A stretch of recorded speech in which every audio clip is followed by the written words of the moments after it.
हाय ये बुढ़ापा। 100 रुपये हुए बाबूजी। रामू सब्जी वाले ने मिश्रा जी को कहते हुए सब्जी की थैली पकड़ा दी। अच्छा रामू, तू एक कागज़ पर हिसाब लिख दे, मिश्रा जी ने कहा। अच्छा बाबूजी, कहते हुए रामू ने पास में रखी कागज़ के एक टुकड़े में सारी सब्जी के दाम लिखने लगा। साथ में सोचने भी लगा, आज बाबूजी को क्या हुआ, इतने सालों में कभी उन्होंने सब्जियों के दाम लिखने नहीं कहे। बाबूजी आजकल थोड़े से बदले बदले लगते हैं। मिश्रा जी कागज़ के टुकड़े को पॉकेट में भरते हुए सोचने लगे, चलो अच्छा है, हर चीज़ का हिसाब देने से अच्छा है कागज़ दिखा दूंगा, तब सबको विश्वास होगा कि मैं पैसे कहीं खर्च नहीं करता।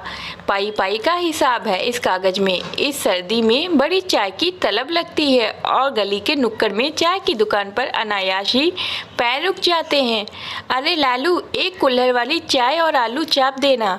मिश्रा जी ने सब्जियों की थैली को पास में रखकर बेंच में बैठ गए। इस बेंच पर बैठकर चाय की चुस्कियों संग न जाने कितने दोस्त बने, कई बिछड़े, कई ट्रांसफ़र हुए और इस उम्र में कितने न जाने स्वर्ग सिधार गए। अब बहुत खाली सा लगता है। ज़्यादातर लोग अब ऑफिस वाले होते हैं जो अपने फ़ोन पर गुम रहते हैं। मिश्रा जी ने घर पहुंचते ही सब्जियों की थैली के साथ पैसे के हिसाब वाला कागज़ का टुकड़ा भी टेबल पर रख दिया, फिर अपने कमरे की तरफ चल दिए। मिश्राइन बिस्तर पर अब भी लेटी थी। इस सर्दी में जोड़ों का दर्द बढ़ जाता है। बाहर डाइनिंग से बहू की आवाज़ आ रही थी, आज फिर से 10 रुपये कम है, यह तो हद हो गई। बाबूजी को बाजार भेजने का मतलब है 10-20 रुपये कम होना जरूर। नुक्कड़ की चाय पी होगी, इतनी भी क्या चाय की आदत, जितनी उम्र बढ़ रही है उतने ही बच्चे होते जा रहे हैं। इनकी इस आदत से मेरा बजट बिगड़ जाता है। एक तो इस उम्र में इन लोगों की बीमारियां, ऊपर से इनकी यह आदतें। मिश्राइन के कानों में भी यह बात गई और एक नज़र मिश्रा जी की तरफ गई। वह समझ गई कि मिश्रा जी ने चाय पी है नुक्कड़ की। जब मिश्रा जी काम छोड़कर घर पर बैठे हैं, इस तरह की बातें अक्सर सुनने को मिलती हैं, जिससे मिश्रा जी का दिल टूट जाता है। क्या ज़रूरत है बाहर चाय पीने की? अरे तुम तो सुबह उठ नहीं पाती हो, बहू को मेरे लिए चाय बनाने की फुर्सत नहीं, और तुम्हें तो पता है मुझे चाय की तलब लगती है। अरे मैं तो पहले तुम्हारे हाथ की चाय पीने के बाद भी बाहर चाय पीता था। पहले जैसी अब बात नहीं है, अब अपनी कुछ आदत बदल लो। अब हम लोग अपने बच्चों के सहारे हैं। मिश्राइन गुड्डू पोता जब भी मेरे साथ बाहर जाता था तो ना जाने कितने सारे जिद करता, कभी कुछ खाने की, कभी कुछ खिलौने की। मैं उसकी जिद पूरी करता, तब भी मेरा या तुम्हारे गृहस्थी का बजट नहीं बिगड़ा। लेकिन जब से तुम बीमार पड़ी और मेरे बुढ़ापे में घर पर बैठने से मेरी चाय की आदत से बहू के घर का बजट बिगड़ गया। अक्सर बहू मुझसे हर चीज़ का हिसाब मांगती है, चाहे कुछ भी लाने को कहे। उसे लगता है शायद उस पैसे से मैंने चाय ना पी ली हो।